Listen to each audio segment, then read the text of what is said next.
But tonight is March 8th, and on March 8th, the world and India celebrates International Women's Day. So, happy International Women's Day to all women and men out there. Today, we are going to focus, though, on what is the double standards. Because on the one hand, you've got on the ground today various political parties taking up the issue of women's rights. Bengal Chief Minister Mamata Banerjee, the only woman Chief Minister in the country, took to the streets of Kolkata, flanked by her party's women leaders. In Parliament too, women MPs cut across party lines, raising the issue of the Women's Reservation Bill that's been pending in Parliament for over a decade. But this is the reality, because on the ground, the fact is that India has one of the worst records when it comes to gender representation in public life. As I said, India has only one woman Chief Minister in Mamata Banerjee, who's also fighting a tough battle now to save her fortress. And across party lines, the total percentage of women in Parliament is just around 15%. The reality, therefore, is very few women are in a position of influence in Indian public life. Why is that so? It's our top focus tonight.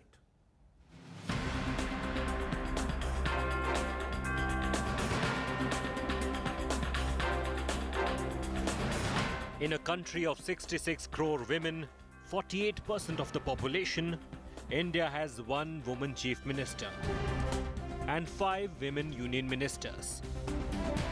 On International Women's Day, the country's lawmakers took up the cause of women empowerment briefly.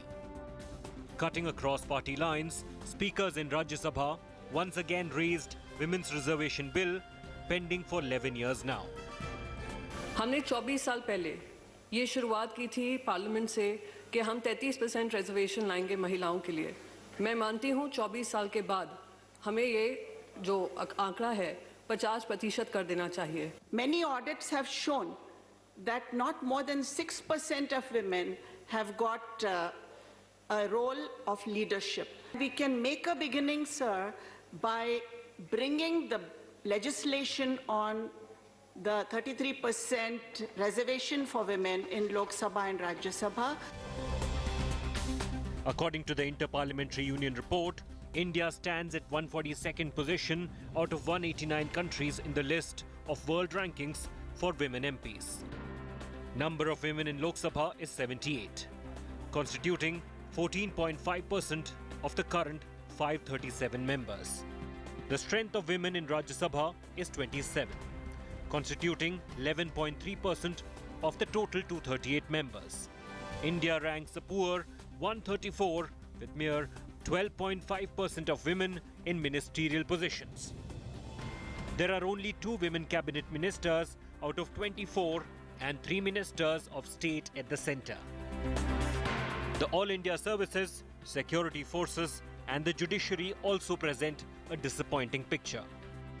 There are only 2 female judges out of a total 34 in country's top court.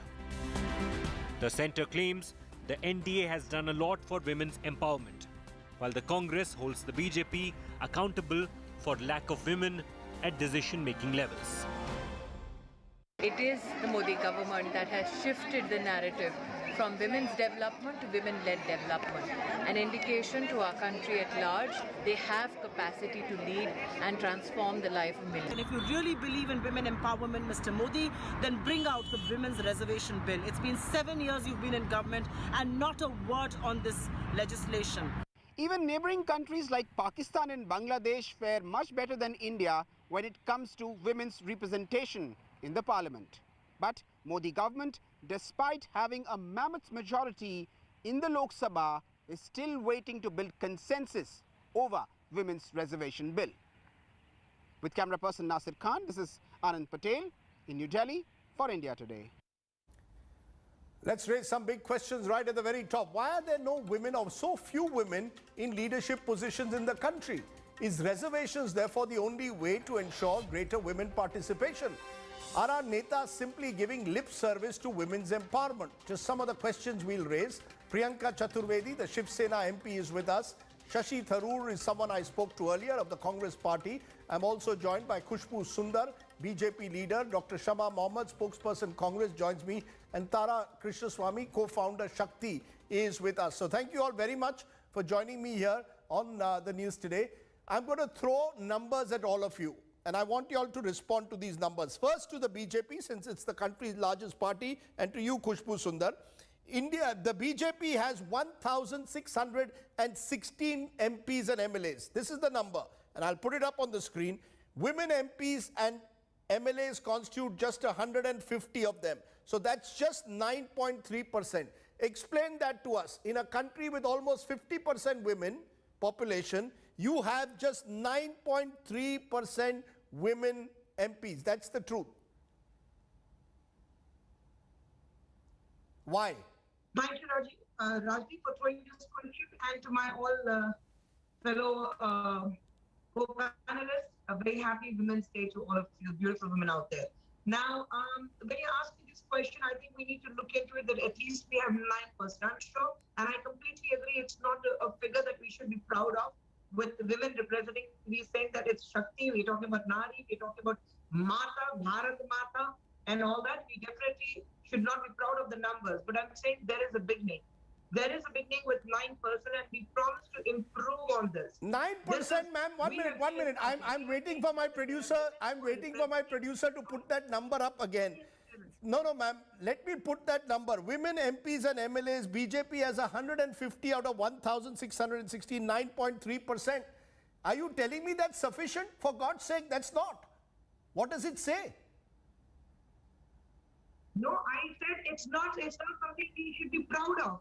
At the onset, I said it's not a number that we should be proud of. We need to improve. We need to take it forward. We have started somewhere. We are picking up these women and putting them on the pedestal. We have seen the highest number of women in the best of positions, right from Sushma Swaraj to Nirmala Sitharamanji, Smriti Irani ji, Maneka Gandhi, all of them. We have been putting them right at the top. We have never seen before in India where women have represented so well in the man's world, what we call out there. Ma'am, 9.3%. And I promise you, we'll improve this. Okay, I'm having a little bit of a problem with your audio video. We're having a problem with your audio video. We'll try and come back to you so that we can get that fixed. The Shiv Sena, and then I'll come last to the Congress, and that's the original national party. But the Shiv Sena, Priyanka Chaturvedi, has 1 MP out of 18. That's 5.6%. Now you tell me, why?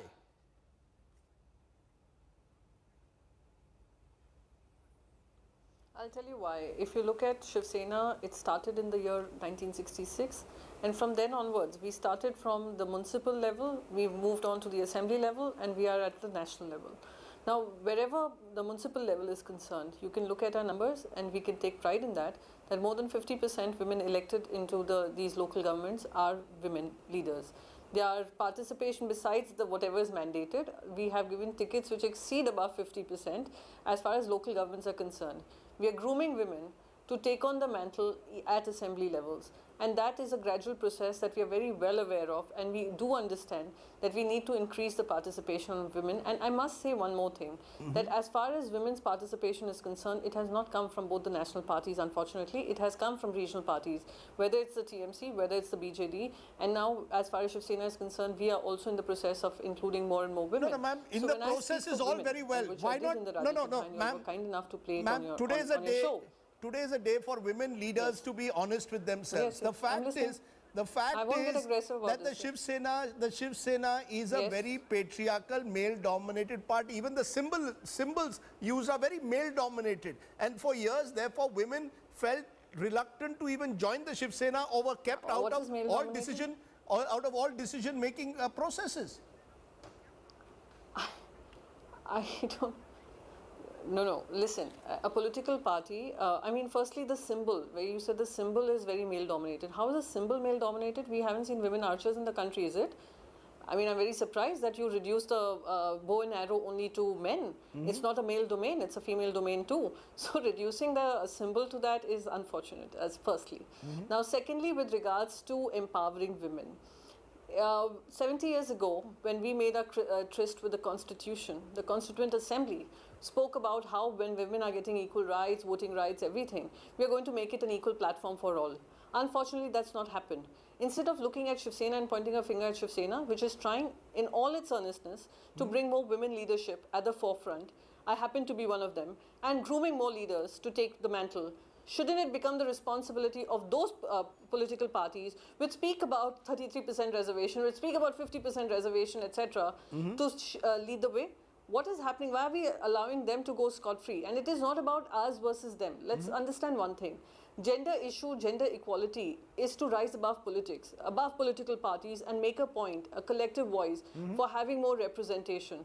Maybe we have a fewer numbers now. Maybe 3 years down the line when we are having this discussion, Shiv Sena will have many more women leaders out there, women MPs sure out there, so. women MLAs out there. Okay. But the point is not that. The point is the intent. The intent is very clear. Okay, the intent you're saying is very clear to have greater women representation. Let's look at the Congress list. Since Priyanka Chaturvedi said the national parties have the primary responsibility. Shama Mohammed, the Congress total MPs, MLAs 1,007. Just 91 are women. That's 9%. Your party talks of 33% reservation. Not a single election since independence have you given even 25% to women tickets. Not even 25% in any election since the start of independence. So the Congress talks of giving 33% reservation, but you don't even give tickets to women. Rajdeep, very unfair on your part. Let me get some couple of facts out here. You know about Panchayati Raj. I myself campaigned during this corporation Panchayat elections in Kerala. If one ward has a male, the next time it's a female. You know, if it's a female, it's a male. So it's 50%. And that is brought in by whom?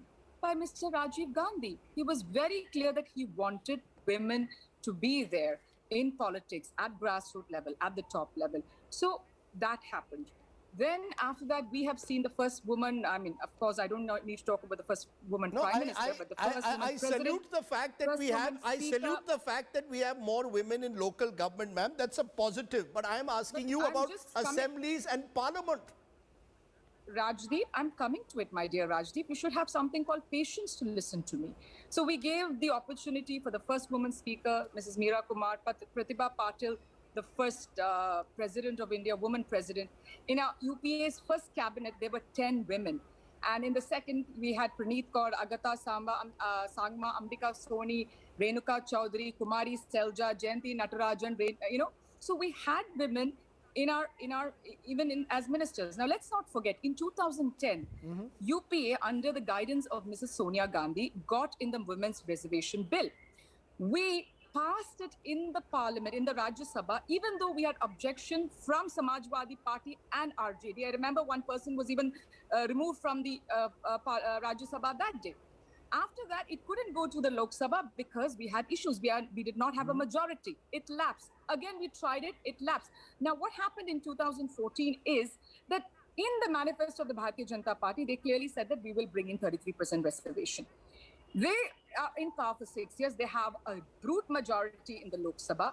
They have almost a majority in the Rajya Sabha along with the alliance partners. I believe they should just pass this 33% reservation for women in assemblies, and we tried our best. Okay, you cannot deny that. Mrs. Gandhi tried her best. You've tried your best, you claim. Okay, ma'am, you made your point. Let's give equal time to all so that we can hear everyone. Tara Krishnaswamy, you want to tell us, you've heard from all these parties, you've been pushing for more women to get tickets in every election. What is the reality? When you talk to political parties, what do they say?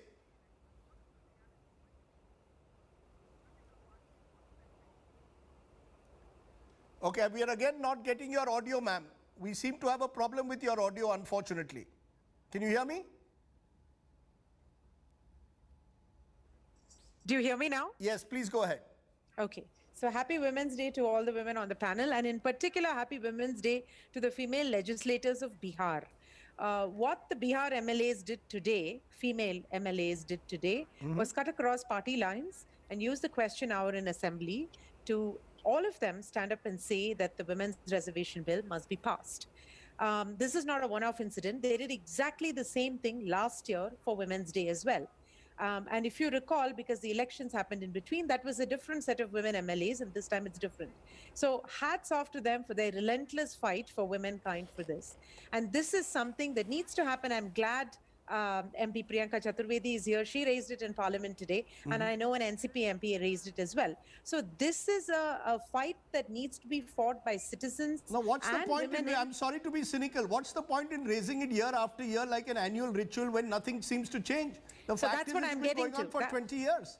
That's right. That's what I'm getting to. So the problem is that the parties don't want to face that the outcomes can never exceed the inputs. Barring TMC, which has consistently been fielding 30, 35, 40% women, not a single other party has consistently, now BJD did it once, but not a single other party has consistently, large party, regional or national, has fielded even 20, 25% women. I think this time the JDU fielded 19, which is as high as they got.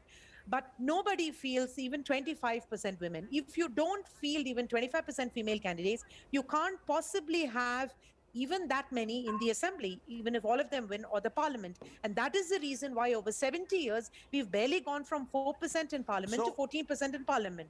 So the problem lies with the parties, but we want to solve it through the women's reservation bill. So that's the reason it keeps getting raised, is because you have a victim problem here. No, one second, Rajdeep. You have a victim problem. It's like asking the victims to solve the problem. The women in the parties themselves are a minority. They themselves are in decision makers. And we are saying you're the one that needs to change the party to start giving more tickets to women. This is an awfully Himalayan So you're saying the men have to change, right? The men have to change, the male politicians have to change. Priyanka Chaturvedi, I want you to respond in a moment because I want all of you, in fact, to first hear what Shashi Tharoor, who I spoke to a short while ago, had to say on this. And I began by asking Dr. Tharoor, it may be International Women's Day, but why is it that so few women are in leadership positions across India at the moment? Why is it that in assemblies and in parliament, barely 10, 15% are women? No, I agree with you totally. In fact, we've been boasting, or rather the government has been boasting, that the 17th Lok Sabha has the highest representation of female members of parliament. But the fact is that out of 543 MPs, only 78 of those elected to the Lok Sabha are women. That's under 15%. And the last Lok Sabha, it was 12%. So we're really in a country where, as it is, we ought to be ashamed that only 48% of our population is female, whereas in most countries it's a little over 50. We ought to be doing much better in our temple of democracy. And then look at the cabinet. Just 2 cabinet ministers in the government out of 24 with cabinet rank. And I think it's partially, as you were asking why, I would say the limitations on women entering the political class. So there's a large barrier of entry, positions of influence within the government and policy-making circles are often are often confined to men. Men reinforce themselves by naming other men to positions rather than giving women an opportunity. Again, cultural forces in our country seem to press women into roles where they can't demonstrate the kind of aggressive commitment to politics that men value in order to select them for tickets. All of these things come in the way. And that's one of the reasons why we had to go down the route of a women's reservation bill, because essentially the conclusion was women will only get a break if men have no choice under the law but to give them that break. So there's an acceptance. There's an acceptance in a sense, Dr. Tharoor, that you accept that men are hesitant to give space to women in politics, right? Therefore, you need reservation. Yeah, no, this is a global phenomenon, Rajdeep. I'm not making any excuses for India. I'd be very happy to see more women in office. And we, as you know, my party supported the women's reservation bill. We passed it when we were in power in the upper house, but couldn't get it through the lower. Now, the truth is that if you look worldwide, the figures are better than India, but not that much better. I mean, only 22% of all national parliamentarians are women.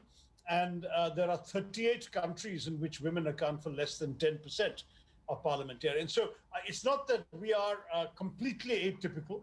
We represent a chronic problem for women around the world.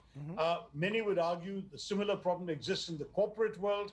I was being told that with the last full Davos before the COVID, only 20% of the delegates were women. And they were these all high honcho corporate types. There are fewer women in that role than there should be. Even today, if we look around the world, only 22 countries have either heads of state or government or women, currently. So it's a genuine challenge. And we need to find ways of actually being proactive to encourage women, because merely looking at numbers, we are a long way short of where we should be. Only a handful of countries have this. So let's look at solutions. Before I go to my other guests, Dr. Tharoor, in your own home state of Kerala, the most literate state in the country, socially progressive, just 14 women MLAs in a house of 140, so just 10% in India's most literate state. So literacy also, it appears, has nothing to do with breaking the glass ceiling. What's the solution? So, first of all, you're right, and I'm sorry to say it's equally bad. In fact, it's worse than the parliamentary delegation, because of the 20 MPs, only one's a woman. So Kerala, which ought to be setting an example for the nation, is actually reflecting some of the worst tendencies. So mea culpa, we all take our share of the blame for this. Part of it is the difficulty for those who have power in any setup to share it, be willing to share it with new entrants, new people. And since currently men are the ones in power, they're the ones we're being calling upon to share with women, and there is going to be that reluctance. So term limits is one possibility. If everyone who's elected to a particular position is only allowed to be elected, say 3 times or whatever, we have to come up with a rule, then automatically they will have to make room for new faces, and some of those new faces could be women. Certainly, there is no question that women's leadership in political decision-making actually improves the decisions. Our panchayats, there was actually some research done that showed that the number of drinking water projects in areas with panchayats led by women was 62% higher than those with men-led councils, because it's women who otherwise have to carry pitchers to the well and pick up the water for the families. And this is kind of a global research I'm talking about. It's not just my party or one particular political tendency in India pointing this out. Where women are given leadership positions, they've usually been more responsible, more development-oriented, more sincere about delivering results. And in the Western world, by the way, they've seen the same thing with the presence of women in municipal councils and improved childcare. So it's not as if this is again a purely Indian problem. What do we do? I think reservations comes down to it as being essential at this stage. But the problem with reservations also is it's very easy for the men making the decisions to actually give women unwinnable seats and say, look, we gave women a chance, they never made it. Seats are unwinnable by the party, that is, that they represent. So that's why the idea was to have constituencies reserved for women the way constituencies are reserved for scheduled castes and tribes currently. That way, all the candidates will be women, and whoever wins, whichever party wins, that constituency will be represented by a woman in parliament. That's one way of going forward with it.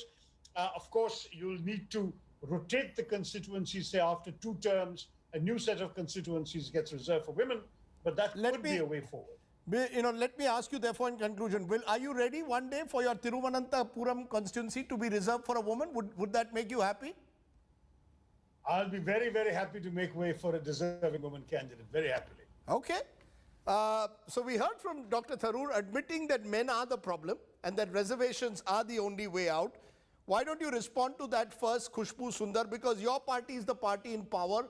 The Prime Minister speaks of Nari Shakti. What stops your party from pushing through women's reservation? You have you can push through every other bill. Agriculture bills are pushed through a voice vote. Why not push the women's reservation? Agreed. Yes, we don't need 33%. I would say we would need equality. And that is what we believe in.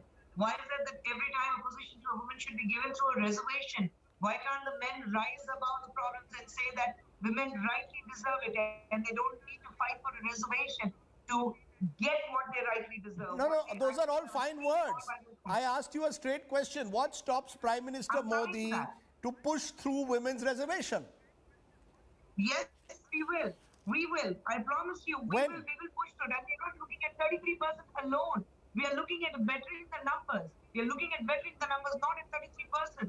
I'm not going to get into a battle that this is what Congress did and why couldn't they push through? They were in power for 10 years. They have been fighting for this. I'm not going to get into that debate at all because what stops this the is Prime not Minister? about- What stops Prime Minister Modi, arguably India's most powerful Prime Minister with a huge majority, from pushing through women's reservation? Why not accept Thank that you the very men? much for being Why the not most accept that the powerful men leader of the now. BJP, like We've the had men of many all leaders. parties, don't want it? That's the harsh reality. That is no hard reality. That is no hard reality. You look at it that how women have been representing in different borders now. Like if you ask me, very simple now, the election was happening in Tamil Nadu. We have been given in charge of constituencies and we have been given strict instructions that at every point there has to be a man and a woman equally taking up the responsibilities and taking the election forward. That is how we start. And as far as the Ma'am, the Dravida parties are no better. The Dravida parties have also given just 10%. You've been in all of those parties in Tamil Nadu. You know that there is a bias against women. What I find astounding is why don't women accept that? Saying it that why don't you just accept it? That your male MPs don't want it. Be honest. Ready to take up the responsibility also matters. Okay. Not many women are ready to take up these responsibility also matters a lot, Okay. Rajdeep. But I promise you, women will get their dues very soon. We don't have to wait for a very long time. Priyanka Chaturvedi, do you really believe that? There's a question whether having, let's say, a woman at the head of a party helps. Mamata Banerjee last time gave 40% tickets to women of the Trinamool Congress in the Lok Sabha. It's come down again, but it's still substantially higher than many other parties. Do you believe having a woman as a party president actually helps women?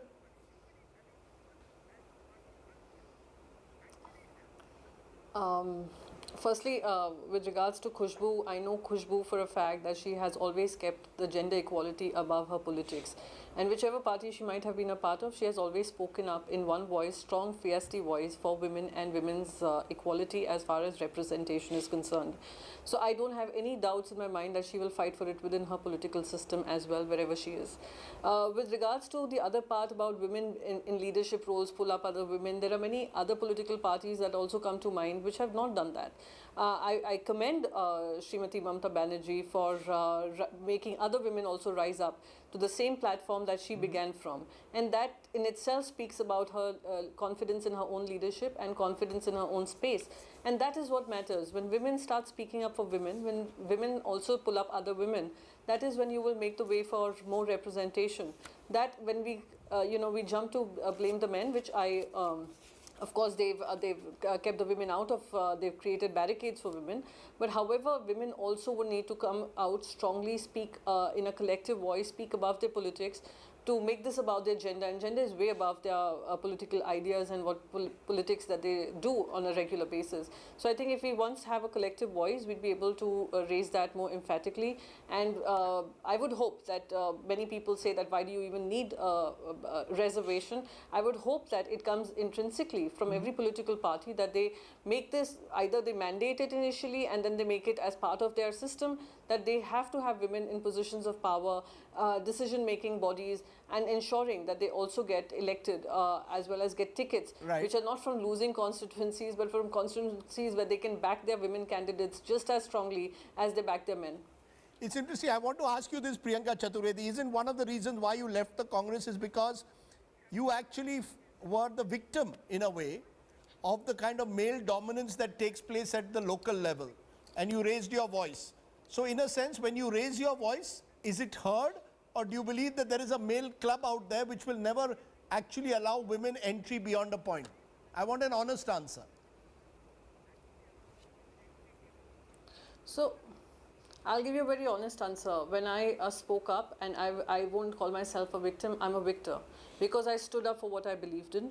And yes, there were people doubting my story, people were doubting my intent, people, obviously it came, obviously there was a large section of men, but there were many women also that are included in that entire space. It happens, and I don't grudge anybody anything, but I'm glad wherever I am, whatever I have done, I have spoken up for this cause I strongly believe in, because I believe that we leave behind the body of work that we do, the legacies that we create, and the legacy that I would want to be reminded of and remembered for would be making space for other women. And that is, I think, one goal that through my speech in the Rajya Sabha, I emphatically ensure that we do that. We create more spaces for women. In fact, in the Rajya Sabha, you said raise the reservation to 50%. But very interestingly, Shama Mohammed, there's a reason why political parties should maybe give tickets to women, because what we are finding, and I'll put up this graphic in a moment, over the years, many more women are now inclined to vote than men. And leaders like Nitish Kumar, for example, in Bihar, to some extent Jayalalitha earlier in Tamil Nadu,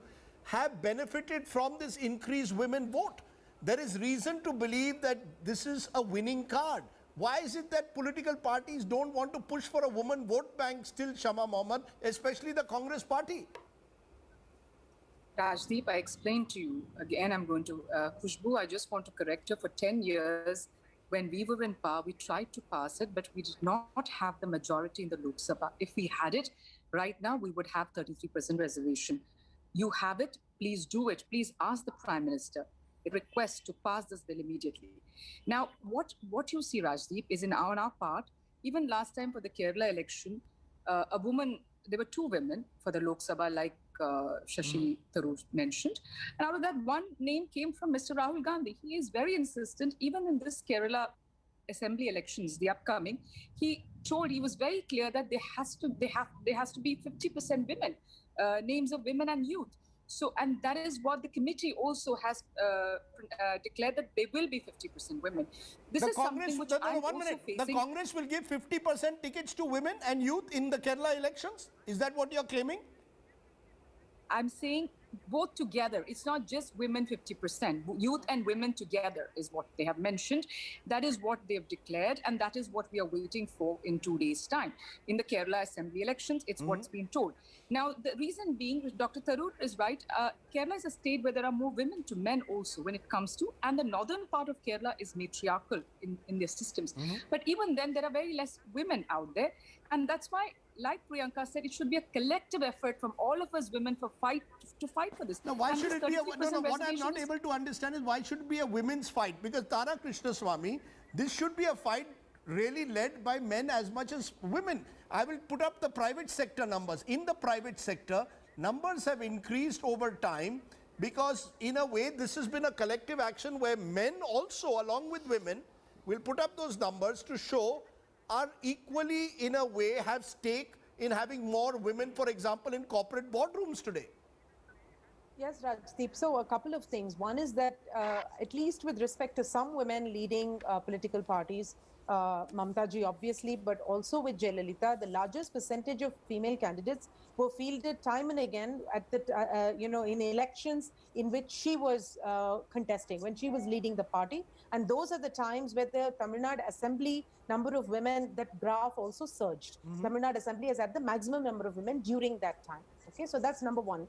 Number two, I think we in India place a disproportionate amount of emphasis on whether a specific leadership like a chief ministerial position, ministerial positions, cabinet ministerial positions are with women, as opposed to looking at, like in the case of the US election recently and Kamala Harris, Vice President Kamala Harris. If you look at that and contrast that with what is happening in India, and people very easily fall into this trap of saying, oh, we had a chief minister, we had a prime minister decades ago, we've had chief ministers in India and they didn't have it, right? It's a ridiculous comparison, because what has been built in more sort of mature democracies is that there's women's leadership in the parties and large parties at constituency level, at district level, at various decision-making levels within the party, like a national executive. And then you have candidates in large numbers. And then therefore, when a Kamala Harris, when a Biden Harris assume office, you have 100 other women that are elevated to decision-making positions in terms of, chief secretaries and, deputies of, chief of staffs and various such positions. That is not even possible in India because we're not developing enough of a pipeline. Not just at the there's no point in beating that, we have a number of women at the local level in district panchayat. That's exactly what I'm saying. The question is, when is it going to go above that? The next challenge is to take it from local government to the next level. And that, it seems, we are still a long way away off. The reason we position this question today is simply to perhaps just touch the conscience of the male MPs who may be watching.